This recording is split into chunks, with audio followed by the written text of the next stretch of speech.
Okay guys, so the genuine truth is that I wasn't supposed to be filming a video tonight, but I came up with a recipe for some protein cookies, chocolate flavour. They've got a pumpkin spice blend in them which makes them perfect for Halloween. So I was too excited to not make this video, so I thought I'd tart myself up, have a shave, do my hair, get on camera and show you this recipe. So let's go, let's do it.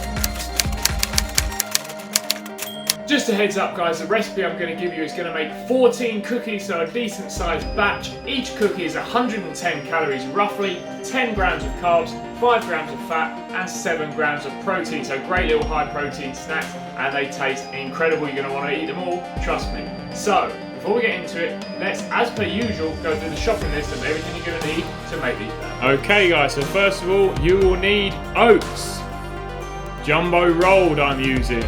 You will need ground almonds. You will need a chocolate whey protein. I'm using USN chocolate caramel because I love that extra caramel edge it gives the cookies. You will need muscovado sugar. You will need a low calorie sweetener. I'm using stevia. You will need chocolate chips. You will need cinnamon, ginger and allspice. You will need baking powder. You will need pumpkin. I'm using a pumpkin puree, but you could do it yourself naturally with a natural pumpkin blended. You will need almond milk, vanilla extract, and peanut butter. And last but not least, a pinch of salt.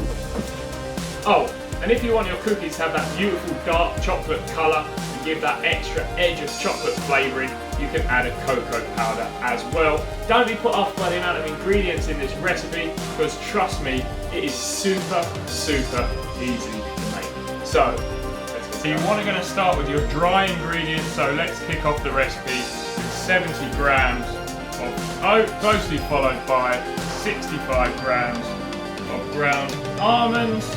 Then we're going for two 34 gram scoops of USN Blue Lab Whey chocolate caramel flavour, or any chocolate flavour protein you want to use guys. Next we're going for 40 grams dark muscovado sugar, 5 grams of granulated stevia sweetener, 50 grams of chocolate chips, I'm using white ones just because it makes them look cool, half a teaspoon of cinnamon, ginger and allspice, and we're going to go 2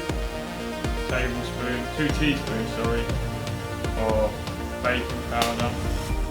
Then guys, just before you add your wet ingredients, just give that mix a blend up, just so it's distributed evenly. Make sure you mash up your muscovado sugar if it's chunky, and then we're ready for our wet ingredients. Oh, just before you do that, if you want to darken your mix, make it just that bit more chocolatey, time to add your 10 grams of cocoa powder. But before you add your wet ingredients, if you haven't already, I suggest you start preheating your oven. I recommend 220 degrees Celsius. It's a good temperature to bake these. They're going to bake for around 10 minutes. So get your oven on and come back to me. Let's get those wet ingredients in. Let's start with 130 grams of pumpkin puree into the mix. Then drizzle of vanilla extract. I know people are just shouting at me saying I didn't measure it, but bang it in. You're going to want 1 to 2 tablespoons of almond milk. 1. I'm going for 2. You might need to add a little bit more depending on the thickness of your mixture, but I find 2 tablespoons to be enough.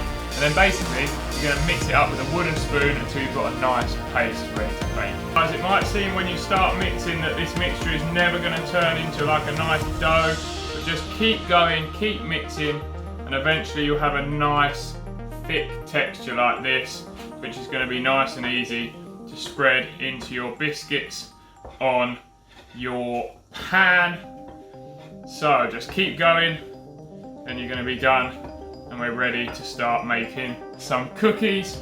So don't just start adding your extra almond milk just for the sake, because if you make it too runny and sticky, it's going to be very hard to flatten these into cookie shapes, okay? So I'll see you over at the baking tray. First things first guys, you want to put some baking paper in the bottom of your tray. Then just a few squirts of 1 cal spray. I'm using a coconut oil one, and then just give it a nice spread around the paper. That way, your beautiful cookies are not going to stick to your pan. We don't want that, do we? Okay, so the way I find it easiest to do, guys, without it sticking all over my hand and stuff, is to get 2 metal spoons. We're going to take a good amount of our mixture. We should make about 14 cookies, and we're going to spread it onto the tray. Once you spread it on, make sure you get everything off the spoon. Just flatten it down nicely into a rough cookie shape. Don't be a perfectionist. Let's just get them in. That looks good. So they should look roughly like this before you get them in there to bake.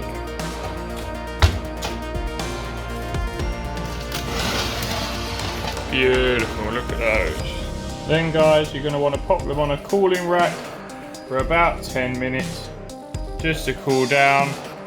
They'll gradually firm up as they cool, and then they are ready to eat. If you're anything like me and you're a bit lazy with the presentation, they'll look quite rustic, but I think that's kind of cool.